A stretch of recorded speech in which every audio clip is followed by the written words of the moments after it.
Le procès pour dissolution du parti Sadi est de nouveau renvoyé. La nouvelle date est le 19 février prochain. D'amples informations en début de journal. Le site d'orpaillage d'Intilit à Gao est contrôlé depuis quelques jours par les FAMA. Les détails à suivre. La CAN 2023 a connu son épilogue hier dimanche 11 février. La Côte d'Ivoire remporte la compétition d'un parcours. Mesdames et messieurs, bonsoir. Bienvenue dans ce journal. Après un premier renvoi pour ce lundi 12 février, le procès portant dissolution du parti Sadi de Oumar Mariko a encore été renvoyé ce lundi au 19 février prochain. Soumaïla Fani.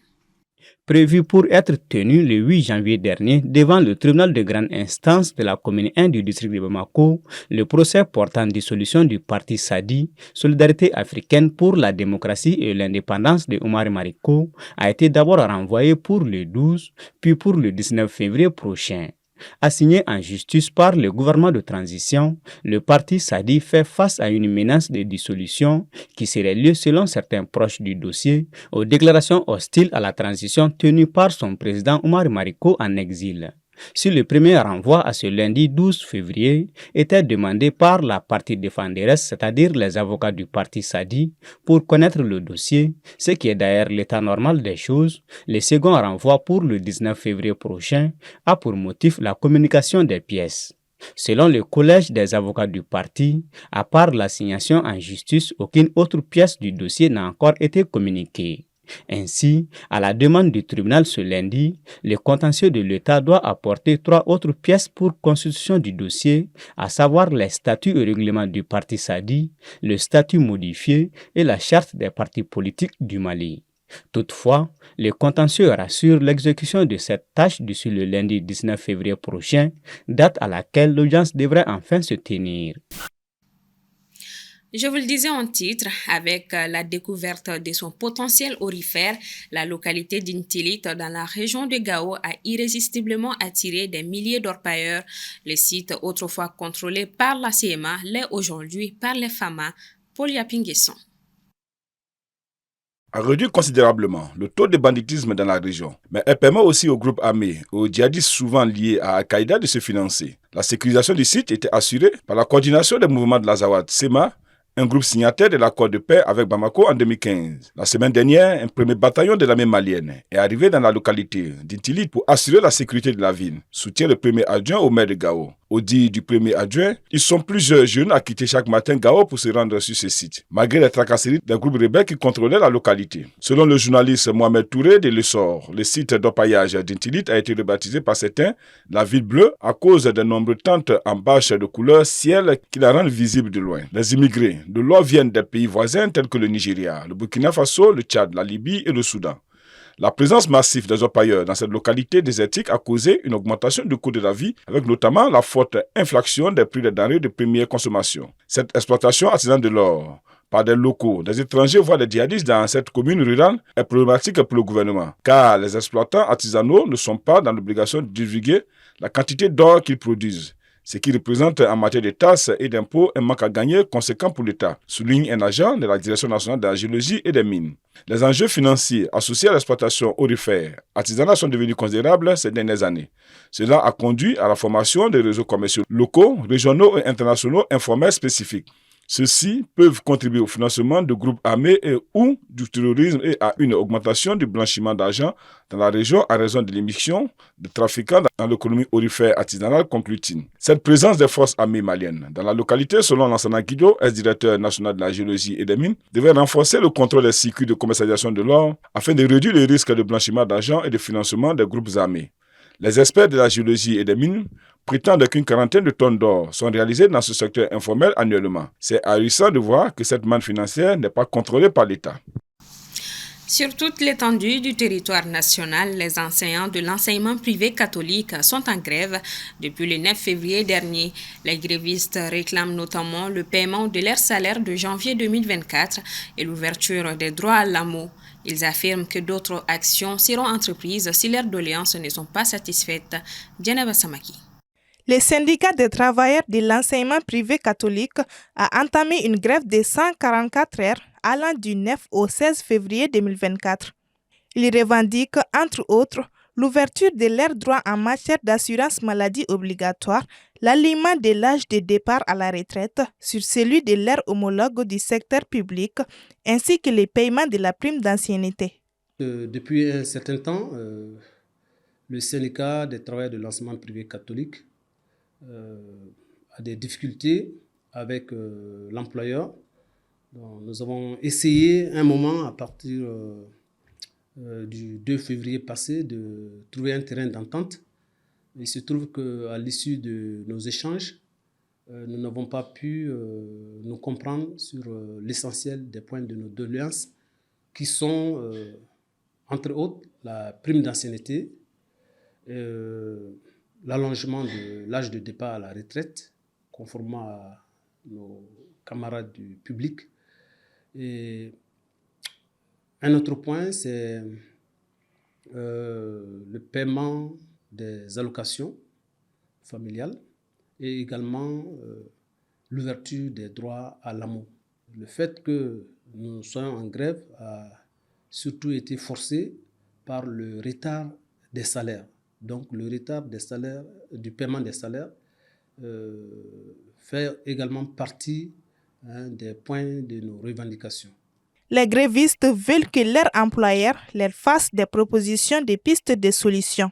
Nous souhaitons que notre employeur, c'est-à-dire se mette dans la dynamique d'écouter le syndicat en nous faisant des propositions concrètes, au lieu de nous menacer, au lieu de tourner autour du pot, c'est-à-dire qu'il nous invite à table et qu'on nous dise quelles voies et moyens, c'est-à-dire qu'il fasse un engagement écrit s'il le faut, pour dire à partir de telle date, voilà, nous comptons commencer à régler vos primes d'ancienneté.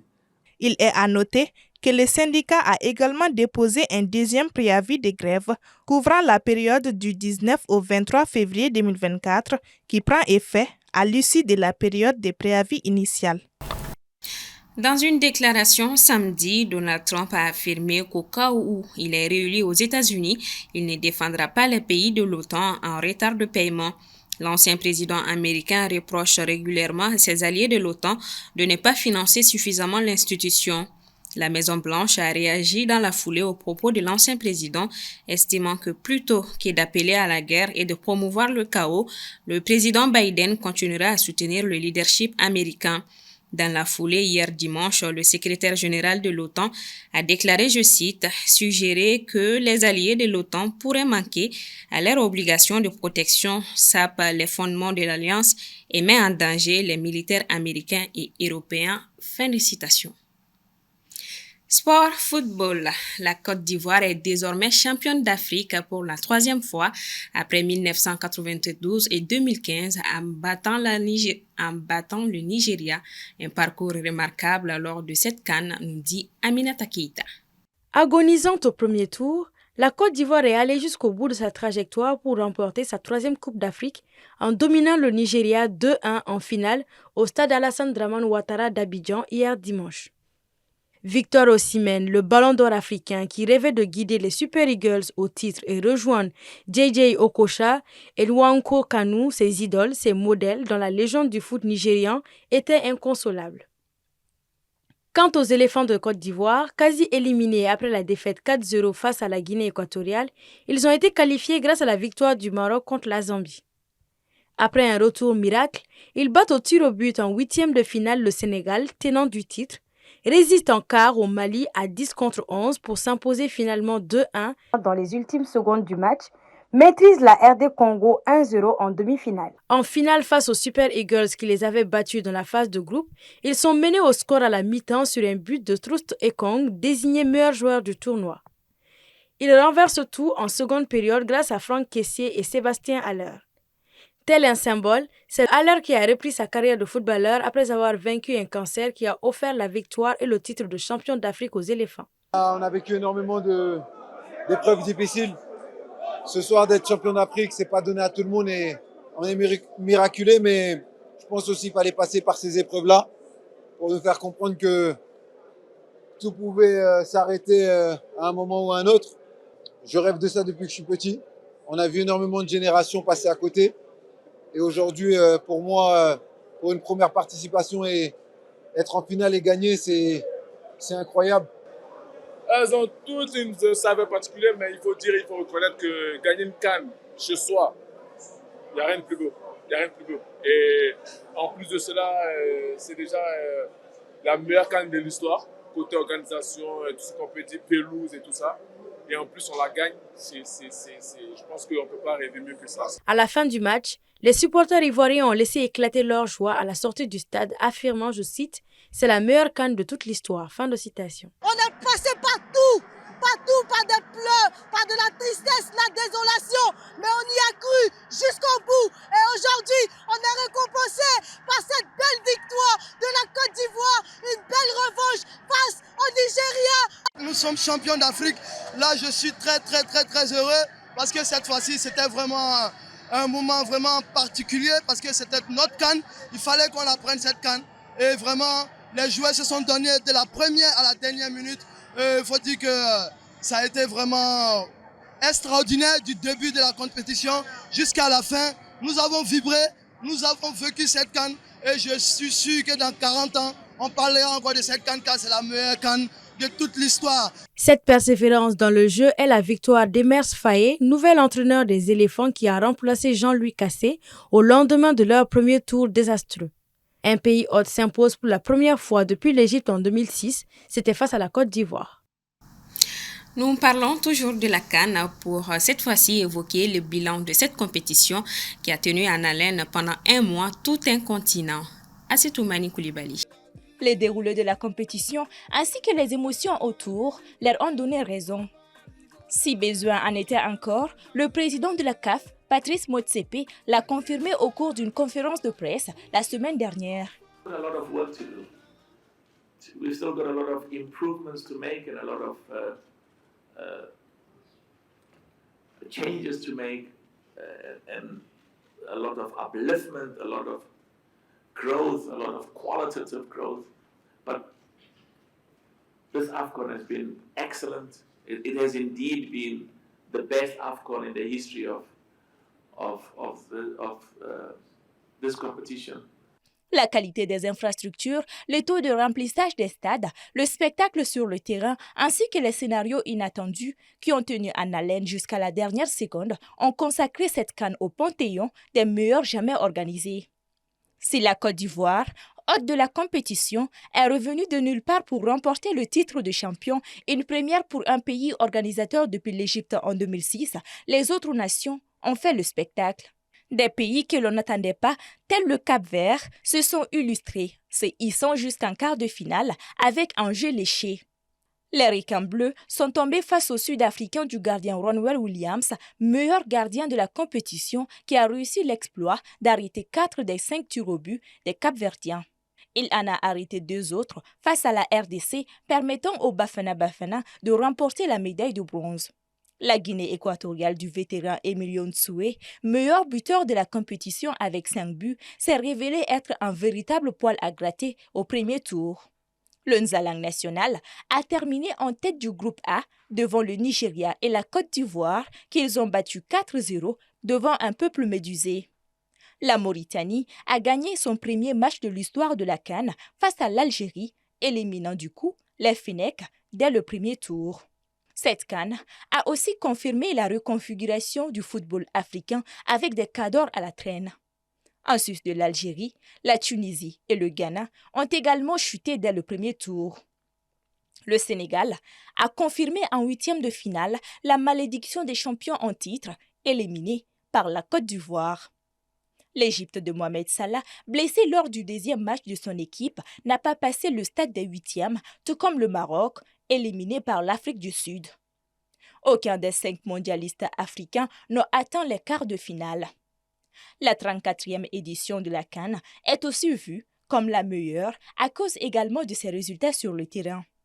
Au total, 118 buts ont été marqués au cours des 52 matchs, ce qui fait de cette édition la plus prolifique de l'histoire devant celle de 2019 en Égypte.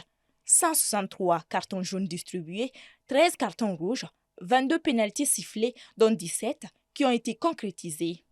L'arbitrage, qui aura moins fait parler, a tout de même eu son lot de polémiques. notamment le match Côte d'Ivoire-Sénégal, où l'arbitre gabonais Pierre Acho a été pointé du doigt pour ne pas avoir expulsé Sadio Mané et oublié un pénalty pour les Lions de la Teranga. Selon plusieurs informations, ils ont été sanctionnés par la CAF. Certaines des décisions de l'arbitre égyptien du match Côte d'Ivoire-Mali ont également été sujettes à question. André Ayou a, durant cette CAN, égalé le record de matchs joués par un joueur dans l'histoire de la compétition. Ce record de 36 matchs avait été établi par Rigobert Song. Autant d'émotions, de spectacles qui ont contribué à faire de cette Coupe d'Afrique l'une des plus réussies. Pour l'édition prochaine, qui devrait se tenir au Maroc, la CAF n'a pas encore fixé la date, mais le royaume chérifien prévoit de tenir la compétition en juillet 2025. Voilà donc qui referme ce 1945. Merci à vous de l'avoir suivi. Le programme continue sur la télévision qui vous allume. Bonsoir et à demain.